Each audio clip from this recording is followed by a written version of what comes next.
كفى والصلاة والسلام على عباده الذين اصطفى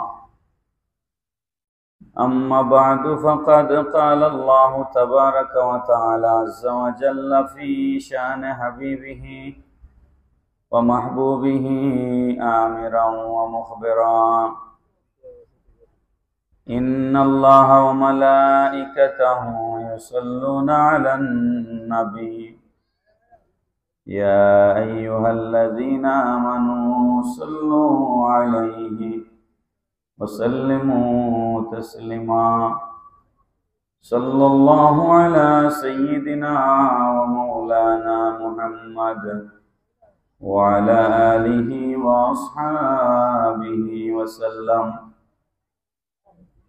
صلى الله على سيدنا ومولانا محمد وعلى آله وأصحابه وسلم صلى الله على سيدنا ومولانا محمد وعلى آله وأصحابه وسلم بلغ العلا بكماله كشف الدجى بجماله حسنت جميع خصاله صلوا عليه وآله مولاي صل وسلم وبارك عليه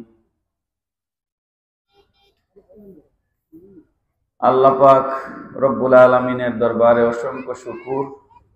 কি হলো এটা চলে না কেন? অসংখ্য শুকর এবং সুজুদ যে আল্লাহ রব্বুল আলামিন আজকে ঐতিহ্যবাহী হবিগঞ্জ নূরে মোহাম্মদিয়া সুন্নি আলিম মাদ্রাসার 18তম সালানা জলসার মহিলা মাহফিলে আমাদেরকে উপস্থিত হওয়ার তৌফিক দান করেছেন। আমরা সকলে পড়ি আলহামদুলিল্লাহ। আমার পরম শ্রদ্ধাভাজন মা ও বোনেরা, আপনারা যারা এসেছেন আপনাদেরকে ধন্যবাদ জানাচ্ছি। এতক্ষণ ধরে গুরুত্বপূর্ণ নসিহত পেশ করেছেন এই মাদ্রাসার প্রতিষ্ঠাতা অধ্যক্ষ প্রিন্সিপাল হযরতুল আল্লামা মুফতি বদরুর রেজা সেলিম হুজুর। হুজুর যে কথাগুলো বলেছেন সেগুলো আমাদেরকে আল্লাহ পাক আমল করার তৌফিক দান করুন। সবাই পড়ি আমিন। আমার মা বোনেরা, আমাকে একটা বিষয়ে কথা বলতে বলা হয়েছে আপনাদের জন্য। আমি সেই বিষয়ের উপরে সংক্ষেপে কিছু কথা বলবো ইনশাআল্লাহ। আমার আলোচনার বিষয় হচ্ছে শিশুর পরিচর্যায় মায়ের ভূমিকা। এটা হচ্ছে আমার আলোচনার বিষয়। সন্তান আল্লাহর পক্ষ থেকে আমাদের জন্য এক নেয়ামত। আল্লাহ পাক সন্তান না দিলে অনেক দম্পতি আছেন যাদের 10, 15, 20, 30, 40 বছরের সংসার কিন্তু সন্তান নাই। এরকম অনেক দম্পতি আছে। অনেক হাজারো লক্ষ কোটি টাকার মালিক আছেন যাদের টাকা পয়সার কোনো অভাব নাই কিন্তু তাদের সন্তান নাই। আবার বহু মানুষ আছেন যাদের টাকা পয়সা নাই কিন্তু সন্তান আছে 5, 7টা, 8টা, 10টা, 12টা। এ থেকে বোঝা যায় সন্তান দেওয়ার মালিক একমাত্র আল্লাহ। আল্লাহ পাক রব্বুল আলামিন সন্তান না দিলে শুধু বিয়ে করলেই সন্তান হয় না। শুধু বিয়ে করলেই যদি সন্তান হতো তাহলে বিবাহিত কোনো পুরুষ নারী না, ফ্যান এটা বেশি জোরে আওয়াজ করতেছে, একটু তাইলে দূরে সরান ফ্যানটা, কমাইতে না পারলে দূরে সরাই দেন, আর নাইলে কমাইয়া দেন।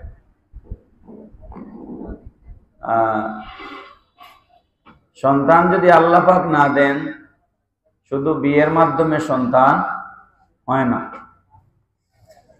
এই কথাটা আল্লাহ পাক রব্বুল আলামিন কোরআনুল কারীমের মধ্যে বলেছেন।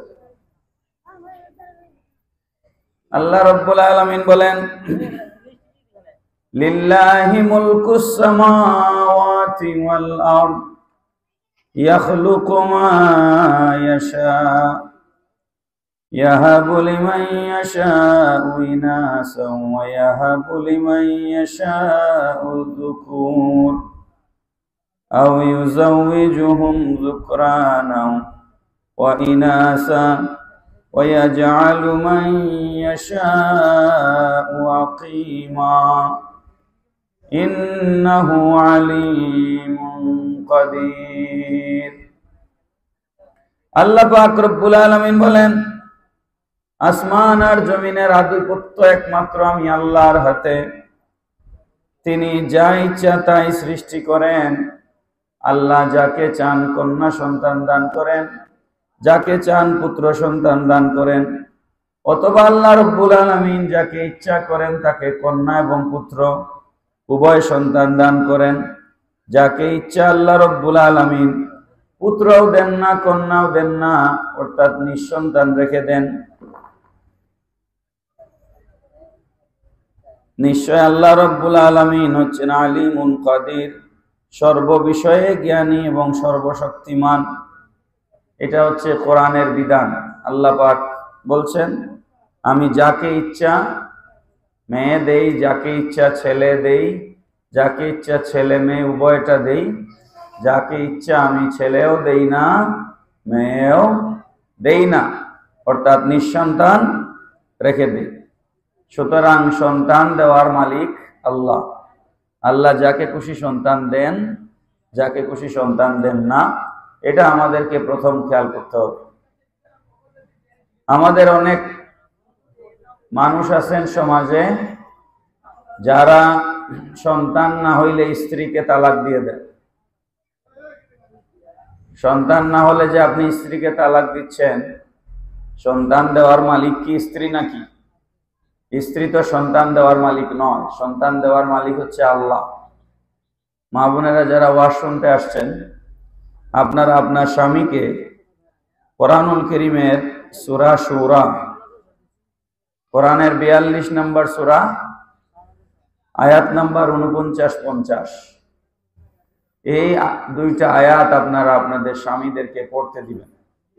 আপনার স্বামী যদি এই দুইটা আয়াতের মর্ম বুঝতে পারেন, তাহলে সন্তান না হওয়ার কারণে কখনোই স্বামী স্ত্রীর উপর রাগ হবে না, কিংবা স্ত্রীর উপর নির্যাতন করবে না। বুঝে না বলে অনেক মানুষ এই কাজ করে থাকে। স্ত্রী সন্তান দেওয়ার ক্ষমতা নাই, স্ত্রীর দোষের কারণে সন্তান হয় না, বিষয়টি এমন নয়। সন্তান দেওয়ার মালিক হচ্ছেন আল্লাহ পাক রব্বুল আলামিন। প্যারা হাজিরিন, সন্তানের প্রতি আমাদের মহব্বত, আমাদের ভালোবাসা, এটা হচ্ছে স্বভাবজাত। স্বাভাবিকভাবেই আমরা আমাদের সন্তানদেরকে ভালোবাসি। আল্লাহ পাক রব্বুল আলামিন বলছেন, আল মালু ওয়াল বানুনা যিনাতুল হায়াতিদ দুনিয়া ওয়াল বাকিয়াতুস সালিহাতু খায়রুন ইনদা রাব্বিকা সাওয়াবান ওয়া খায়রু আমালা। আল্লাহ পাক রব্বুল আলামিন বলেন, তোমাদের ধন সম্পদ এবং তোমাদের সন্তান সন্ততি, তোমাদের ছেলে মেয়ে, এগুলো দুনিয়াবি জীবনের, পার্থিব জীবনের জন্য সৌন্দর্য, শোভা, এবং এগুলো স্থায়ী সৎকর্ম। আর তোমাদের প্রতিপালক রব্বুল আলামিনের নিকট তোমাদের জন্য শ্রেষ্ঠ প্রাপ্তি এবং কাঙ্ক্ষিত হিসাবে উৎকৃষ্ট নেয়ামত। সুবহানাল্লাহ। এই আয়াতে আল্লাহ পাক রব্বুল আলামিন দুনিয়াবী সম্পদ এবং সন্তান আওলাদদেরকে এবং সম্পদকে আল্লাহ রব্বুল আলামিন দুনিয়ার শোভা বলেছেন, দুনিয়ার সৌন্দর্য বলেছেন। যেই ঘরে বাচ্চা নাই সেই ঘরে হাজারো লক্ষ কোটি টাকা থাকলেও সেই ঘরে কোনো সৌন্দর্য নাই। এই জন্য আল্লাহ রব্বুল আলামিন সন্তানকে দুনিয়াবী সৌন্দর্য বলেছেন। সুবহানাল্লাহ। এই সন্তান যখন আমাদের হয়, ছেলে হোক মেয়ে হোক, সন্তানকে সমানভাবে ভালোবাসতে হবে। ছেলে হোক মেয়ে হোক, সন্তানকে সমানভাবে ভালোবাসতে হবে।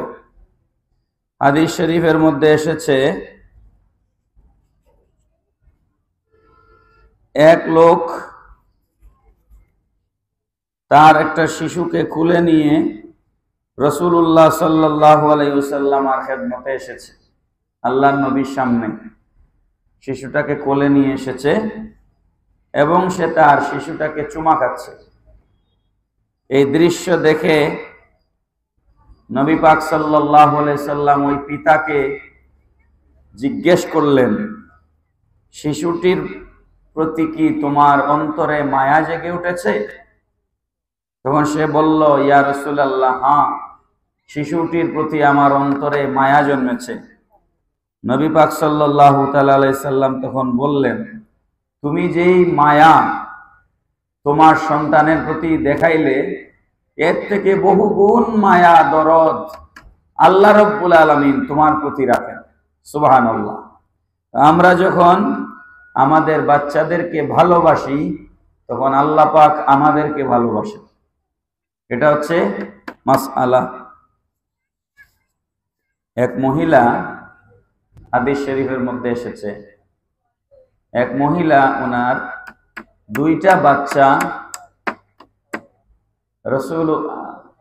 রাসূলুল্লাহ সাল্লাল্লাহু আলাইহি সাল্লাম আর আম্মা জান আয়েশা সিদ্দিকা রাদিয়াল্লাহু তাআলা আনহার সামনে এক মহিলা দুইটা বাচ্চা নিয়ে এসেছে। তো আয়েশা সিদ্দিকা রাদিয়াল্লাহু তাআলা আনহা ওই মহিলাকে একটা খেজুর দিয়েছে। ওনার কাছে আর কিছু ছিল না, একটা খেজুর দিয়েছেন। এর থেকে বোঝা গেল বাচ্চা নিয়ে যদি কেউ আসে তাহলে কিছু দেওয়া থাকলে কিছু দেওয়া সুন্নত, এতে বাচ্চারা খুশি হয়। তো ওই মহিলার হাতে হযরত আয়েশা সিদ্দিকা রাদিয়াল্লাহু তাআলা আনহা যখন একটা খেজুর দিয়েছেন, তখন দুইটা বাচ্চাই একসাথে ওই খেজুরটা খাওয়ার জন্য মায়ের দিকে হাত বাড়িয়েছে। দুইটা বাচ্চা একসাথে। তখন ওই মহিলাটা ওই একটা খেজুরকে দুই টুকরা করে নিজে না খেয়ে ওই একটা খেজুরকে দুই ভাগ করে দুইটা বাচ্চার মুখে দিয়ে দিয়েছে। আয়েশা সিদ্দিকা রাদিয়াল্লাহু তাআলা আনহা বলছেন, আমি বড়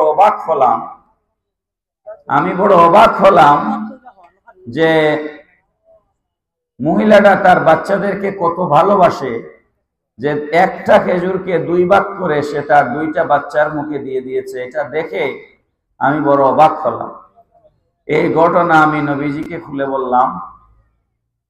নবীজি সাল্লাল্লাহু তাআলা আলাইহি সাল্লাম তখন বললেন, আয়েশা রে শোনো, যে মহিলা তার এই বাচ্চার প্রতি মায়া প্রদর্শন করলো, একটা খেজুরকে ভাগ করে দুইটা বাচ্চার মুখে দিয়ে দিল, এর বিনিময়ে আল্লাহ পাক রব্বুল আলামিন ওই মহিলাকে আল্লাহ বেহেশত দান করবেন। সুবহানাল্লাহ। সুতরাং আমরা যে আমাদের বাচ্চাদেরকে ভালোবাসি, আমরা যে আমাদের বাচ্চাদেরকে মহব্বত করি, এর বিনিময়ে আল্লাহ পাক আমাদেরকে জান্নাত দান করবেন। সুবহানাল্লাহ। সুতরাং বাচ্চাদেরকে আমরা শুধু কেবল মা হিসেবেই যে ভালোবাসি, কেবল বাবা হিসেবেই যে ভালোবাসি, বিষয়টা এমন নয়।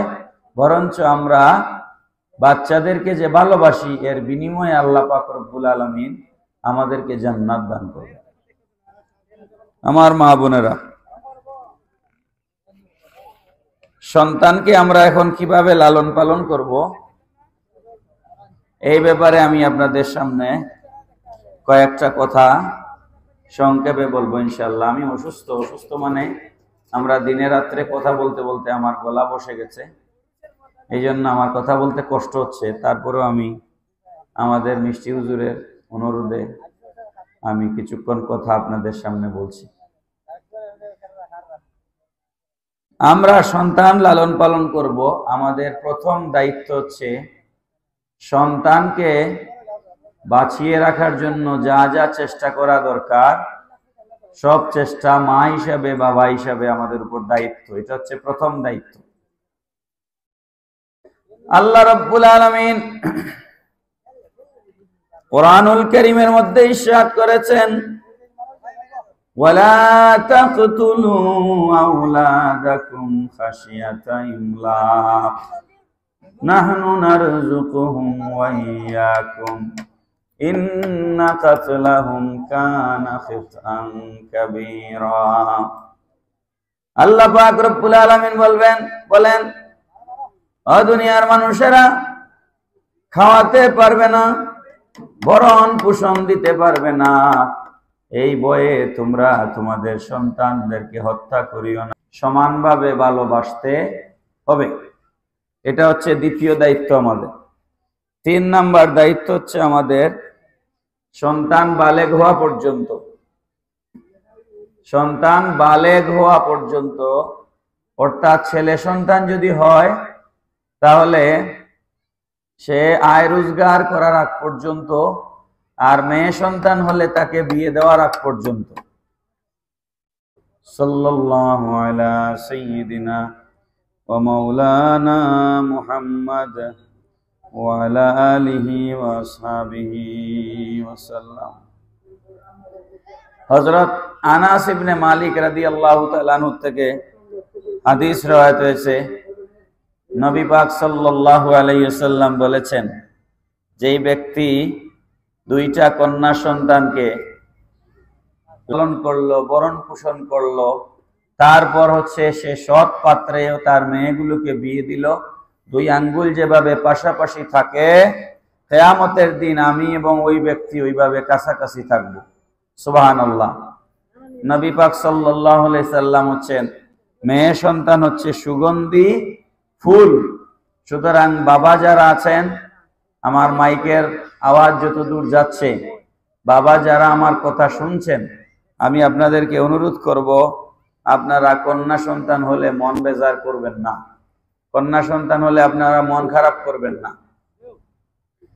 নবী পাক সাল্লাল্লাহু আলাইহি ওয়াসাল্লাম আরো বলেছেন, তোমাদের মাঝে ওই ব্যক্তি ভাগ্যবান, তোমাদের মাঝে ওই ব্যক্তি উত্তম, ওই ব্যক্তি ভাগ্যবান, ওই ব্যক্তি উত্তম যে যাকে আল্লাহ পাক প্রথম কন্যা সন্তান দান করলেন।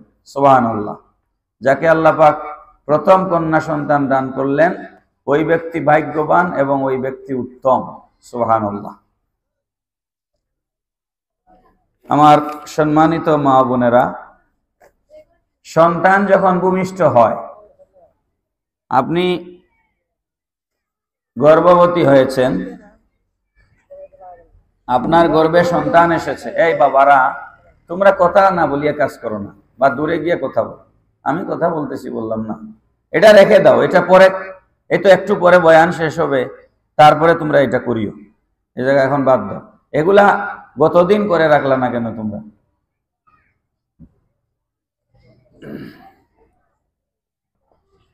আমার মা বোনেরা গভীরভাবে লক্ষ্য করুন, সন্তান যখন পেটে আসে, তখন থেকে আপনার দায়িত্ব শুরু। অনেক মহিলারা সন্তান পেটে নিয়ে বাজার হাটে যান, ঘোরাঘুরি করেন, শপিং করেন, এগুলা ঠিক না। সন্তান যখন আপনার পেটে আসে, তখন আপনি পর্দা আরো বাড়িয়ে দিবেন। স্বাভাবিকভাবে যে পর্দা করতেন তার থেকে পর্দা আরো বাড়িয়ে দিবেন। আপনি যদি সন্তান পেটে নিয়ে বেপর্দা হন, আপনি যে সন্তান ভূমিষ্ঠ করবেন সেই সন্তানও বেপর্দা হবে।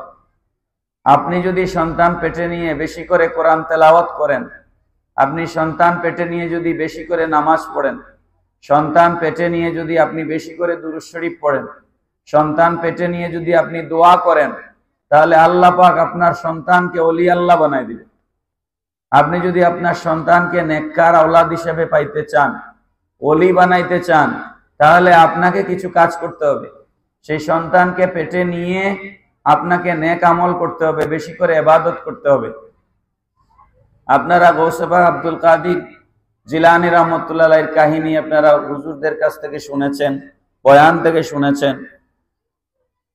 তিনি দুনিয়ায় যখন ভূমিষ্ঠ হয়েছিলেন, মায়ের পেটে থেকে 18 পারা কোরআন শরীফের হাফেজ হয়ে তিনি দুনিয়ায় এসেছিলেন। সুবহানাল্লাহ। এর কারণ হচ্ছে ওনার মা ওনাকে পেটে নিয়ে কোরআন শরীফের 18 পারা তেলাওয়াত করেছিলেন, আর তিনি ঘরে মায়ের পেটের ভেতর থেকে সেটা মুখস্থ করে দুনিয়ায় এসেছেন। এই কারণে আমার মা বোনদেরকে আমি অনুরোধ করব, আপনি যখন গর্ভবতী হবেন, আপনার পেটে যখন সন্তান আসবে, তখন আপনি বেশি করে কোরআন তেলাওয়াত করবেন, বেশি করে দুরূদ শরীফ পড়বেন, বেশি করে নফল নামাজ পড়বেন। এগুলো করলে আপনার সন্তান নেক আওলাদ হিসেবে জমিনে আসবে ইনশাআল্লাহ। সন্তান যখন ভূমিষ্ঠ হয়, সন্তান ভূমিষ্ঠ হওয়ার প্রথম কাজ হচ্ছে সন্তানকে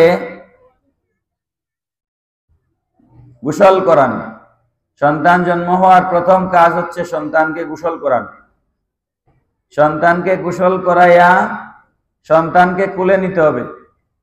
কুলে নিবেন সন্তানের বাবা, যদি বাবা কাছে না থাকেন তাইলে দাদা, অর্থাৎ নিজের কেউ, বাবা, দাদা, চাচা, নিজের কেউ সন্তানকে কোলে নিবেন।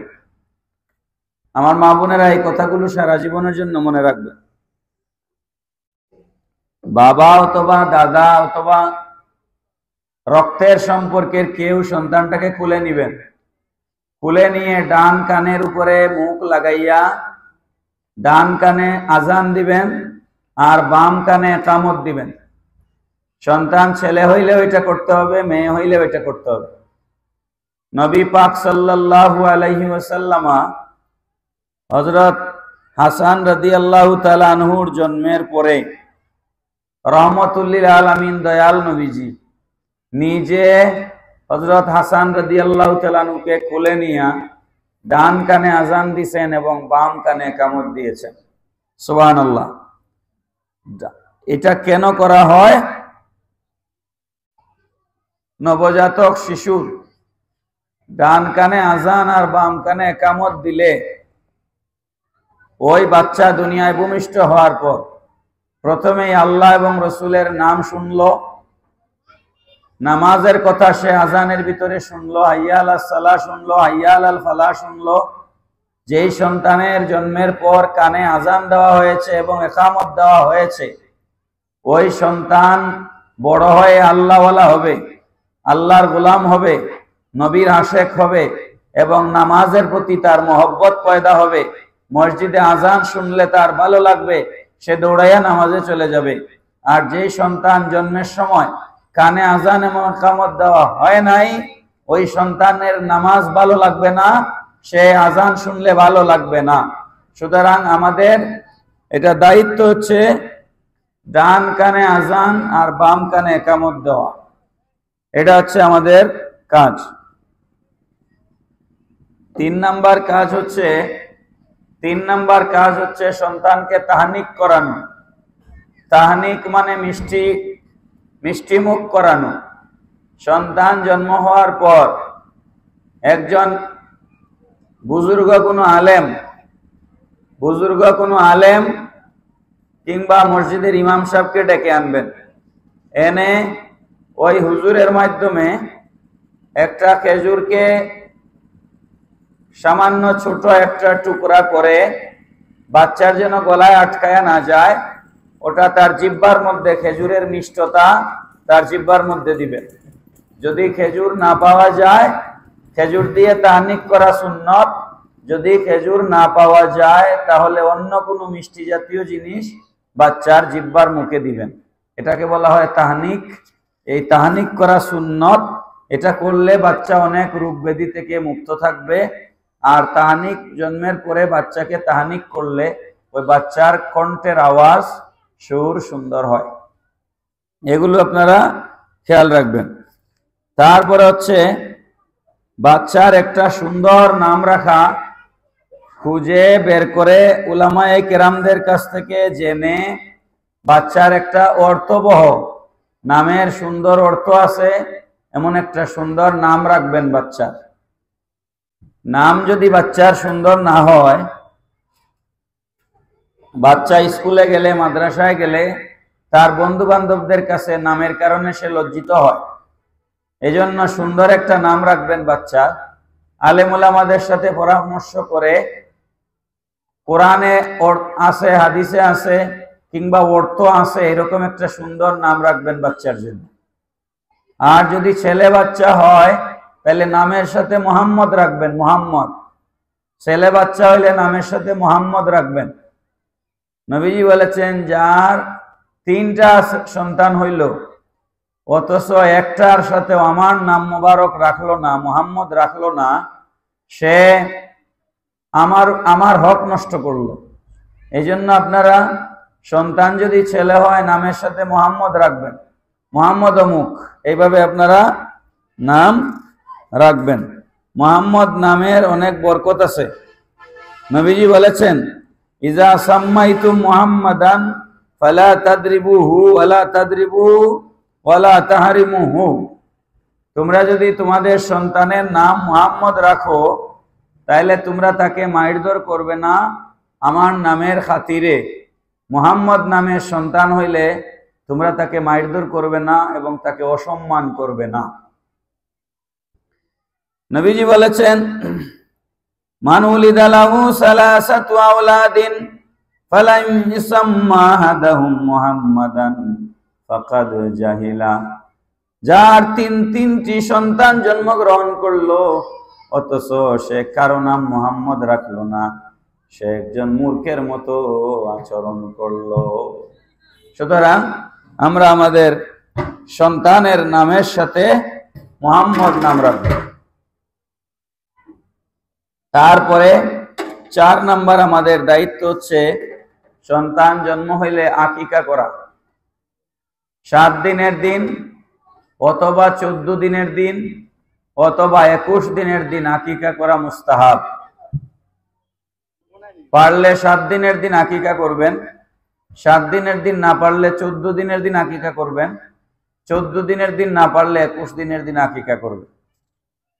আকিকার জন্য মাসলা হচ্ছে, ছেলে হলে কুরবানির 2 নামের সমান, মেয়ে হইলে 1 নামের সমান। যদি আপনার তৌফিক না থাকে আপনি ছেলের জন্য 1 নাম দিয়ে আকিকা করতে পারবেন, একটা বকরি দিয়েও আপনি আকিকা করতে পারবেন। যাদের তৌফিক নাই তাদের জন্য একটা বকরিতেও ছেলের আকিকা হয়ে যাবে। মেয়ের জন্য একটা বকরি যথেষ্ট, ছেলের জন্য 2টা বকরি। যদি 2টা আপনার তৌফিক না থাকে তাহলে আপনি একটা বকরি দিয়ে আকিকা করবেন। তারপরে আমাদের কাজ হচ্ছে বাচ্চার মাথা মুন্ডন করা। আকিকার দিন 7 দিনের দিন বাচ্চার মাথা মুন্ডন করবেন। বাচ্চার মাথা মুন্ডন করে তৌফিক অনুযায়ী সদকা করবেন। বাচ্চার মাথা মুন্ডন করে আপনার সামর্থ্য অনুযায়ী সদকা করবেন।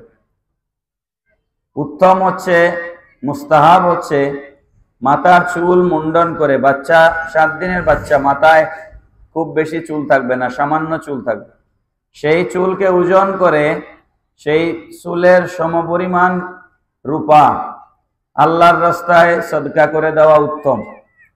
যদি সেটা না পারেন আপনার সামর্থ্য অনুযায়ী যতটুকুন পারেন আপনি আল্লাহর রাস্তায় সদকা করবেন। কিন্তু আকিকা করতে হবে। আকিকা না করলে বাবা মায়ের সাথে সন্তানের সম্পর্ক স্থাপিত হয় না। তারপর হচ্ছে শিশুর মাথা মুন্ডন করে 7 দিনের দিন ওই চুলগুলা ফেলে দেওয়ার পর তার মাথার মধ্যে সুগন্ধি মাখায়া দিবে, এটা হচ্ছে সুন্নত। শিশুর মাথা মুন্ডন করলে শিশুর শারীরিক শক্তি বৃদ্ধি পায়, চুলের গোড়া মজবুত হয়। বর্তমান সময়ের ডাক্তাররা বাচ্চাদের চুল কাটতে দেয় না, আপনারা ডাক্তারদের কথা শুনবেন না। শিশুর মাথার চুল মুন্ডন করে চুলের সমপরিমাণ রূপা সদকা করবেন সামর্থ্য অনুযায়ী। মাথা মুন্ডন করলে তার শারীরিক শক্তি বৃদ্ধি পায়, চুলের গোড়া মজবুত হয়, চোখের জ্যোতি বাড়ে, দৃষ্টিশক্তি বাড়ে, শ্রবণ শক্তি বাড়ে। এই সব কিছু হচ্ছে সায়েন্টিফিক, বৈজ্ঞানিক। আল্লাহর রসুল যে কথাগুলো বলেছেন এর একটা অবৈজ্ঞানিক নয়। তারপরে হচ্ছে বাচ্চাকে 2 বছর মতান্তরে 2.5 বছর পর্যন্ত মায়ের বুকের দুধ খাওয়াবেন। 2 বছর মতান্তরে 2.5 বছর পর্যন্ত মায়ের বুকের দুধ খাওয়াবেন। আজকাল আধুনিক যুগে অনেক মায়েরা বাচ্চাদেরকে ফিডার খাওয়ান। ফিডার, আপনি ফিডার খাওয়ান, এটা নাজায়েজ নয়।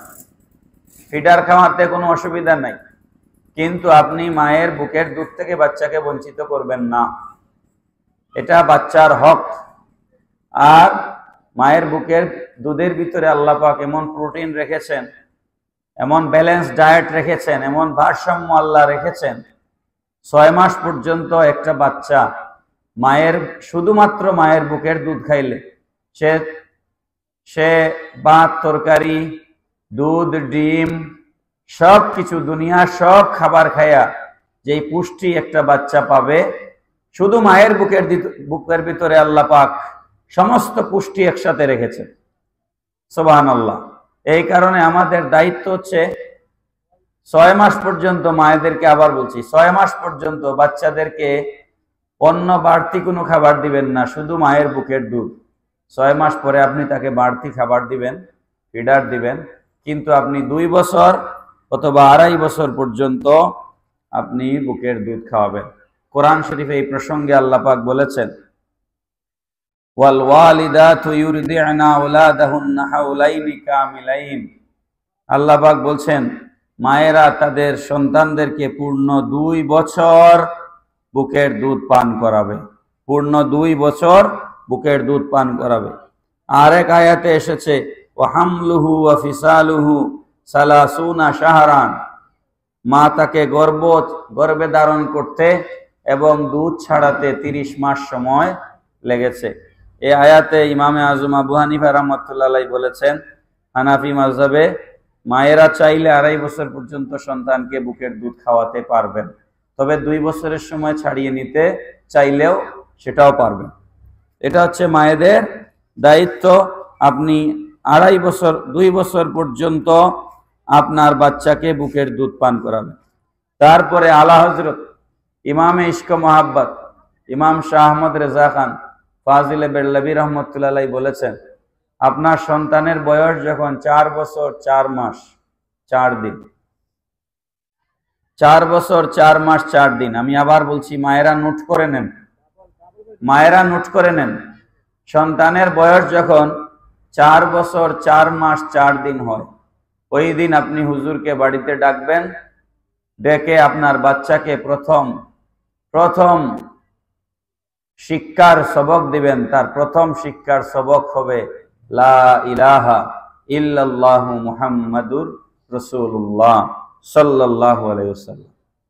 যেই বাচ্চাকে 4 বছর 4 মাস 4 দিনের দিন সবক প্রদান করা হয়, আল্লাহর কালামের সবক দেওয়া হয়, কলিমা শরীফের সবক দেওয়া হয়, ওই বাচ্চার জন্য কোরআন শরীফের এলেম, হাদিস শরীফের এলেম, দিনের এলেম অর্জন করা ওই বাচ্চার জন্য সহজ হয়ে যায়।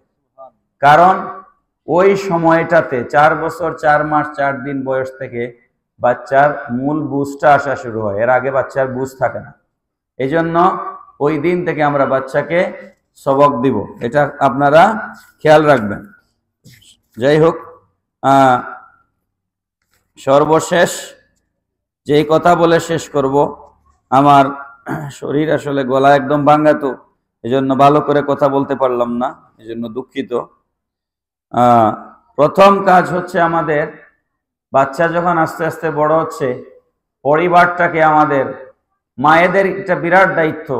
মা যারা এসেছেন, আপনাদের বিরাট দায়িত্ব। কারণ বাবারা থাকেন কাজে কামে ব্যস্ত, অফিসে, চাকরিতে, ব্যবসায়, ক্ষেত কৃষিতে বাবারা ব্যস্ত থাকেন।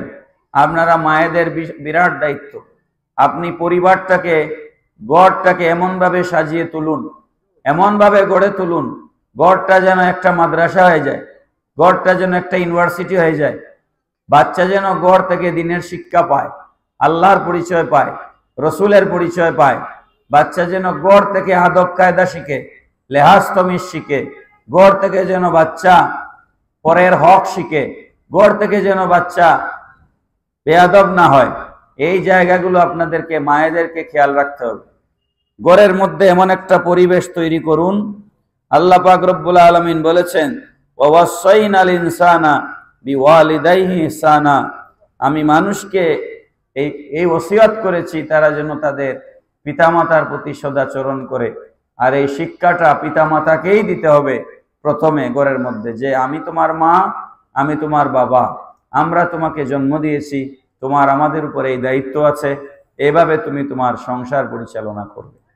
এই জিনিসগুলো আমরা যদি ঠিকঠাক মতো বাচ্চাদেরকে শিক্ষা দিতে পারি, এই বাচ্চা স্কুলে গিয়ে সন্ত্রাসী হবে না, ছিনতাইকারী হবে না, মাস্তান